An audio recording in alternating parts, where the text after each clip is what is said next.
There are these places in America where the towns have just gone silent. Places where pretty much the only sound you'll hear is the wind whistling through empty windows. But here's the thing, some of these places aren't just empty. Nope, they're waiting. This quote from John Steinbeck, he was writing about a stretch of California wilderness, and man, it just perfectly captures the feeling we're digging into today. It's the sense that the American landscape holds secrets that are ancient, unsettling, and maybe not really for us to understand.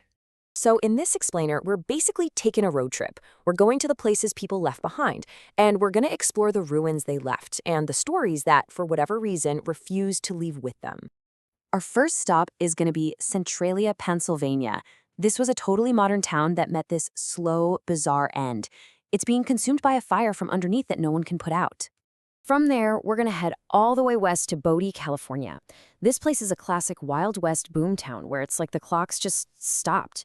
The whole settlement is perfectly preserved in this state of decay. It's pretty wild. And our last stop?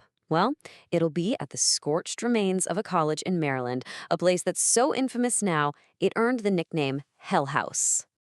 Okay, so how did these places even become ghost towns? Each one basically died for a different reason, right? One by fire, one by money, and one by just a sudden catastrophic event. But their stories, they all seem to ask the same creepy question.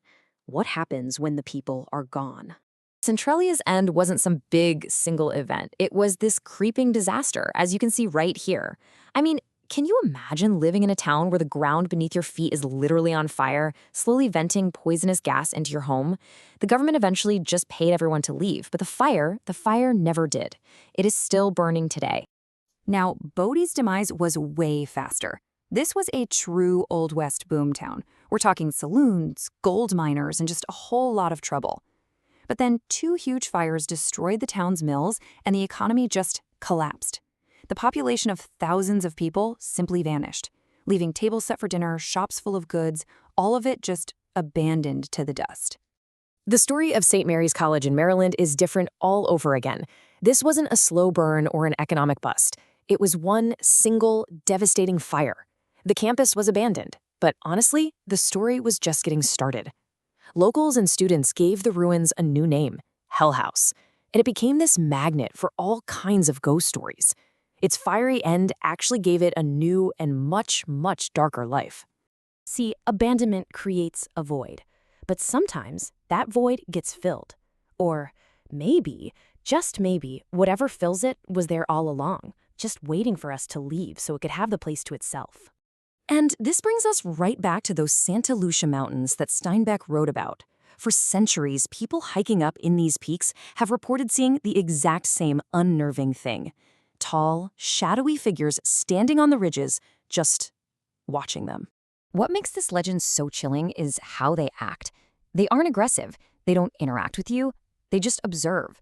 The Spanish called them Los Vigilantes Oscuros, the Dark Watchers. And if you try to get a closer look, poof, they disappear. So are they just some bizarre optical illusion, or are they something else entirely? Some ancient presence that's tied to the landscape itself?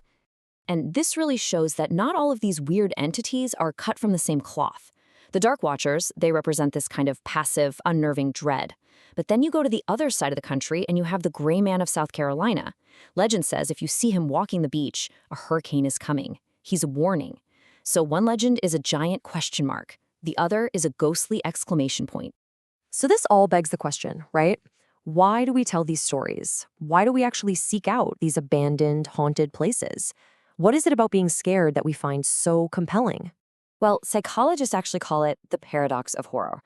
Experiencing fear from a scary story or a creepy place gives us this rush of adrenaline and excitement, but, and this is the key, in a completely controlled environment. We get to feel the thrill of survival without ever being in any real danger. It's like a safe way to touch the void. And of course, in the internet age, our methods for scaring ourselves have evolved big time. The campfire story has gone digital, and it's given birth to a whole new form of modern folklore, creepypasta. These are stories that are born and spread online, creating brand new legends for a new generation. And what's so fascinating is how these new legends reflect our modern world. Traditional folklore, it dealt with primal fears, the monster in the woods, the ghost in the graveyard. Creepypastas? They tap right into the anxieties of today.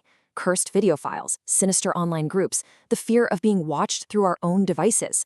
The technology changes, but the fear? That stays the same. This pull is actually so strong that it's created a whole subculture of tourism. They call it legend tripping. People actively travel to places like Centralia or Hell House, not just to see the ruins, but to try and experience the legend for themselves, to feel that chill, to see if the stories might actually be true. And in the end, maybe that's what keeps these places and these stories alive. They tap into something really deep within us, that part that looks into the darkness and just can't help but wonder, what might be looking back? Whether it's a town being eaten by fire or a silent figure on a distant hill, they remind us that some places and some stories never truly die.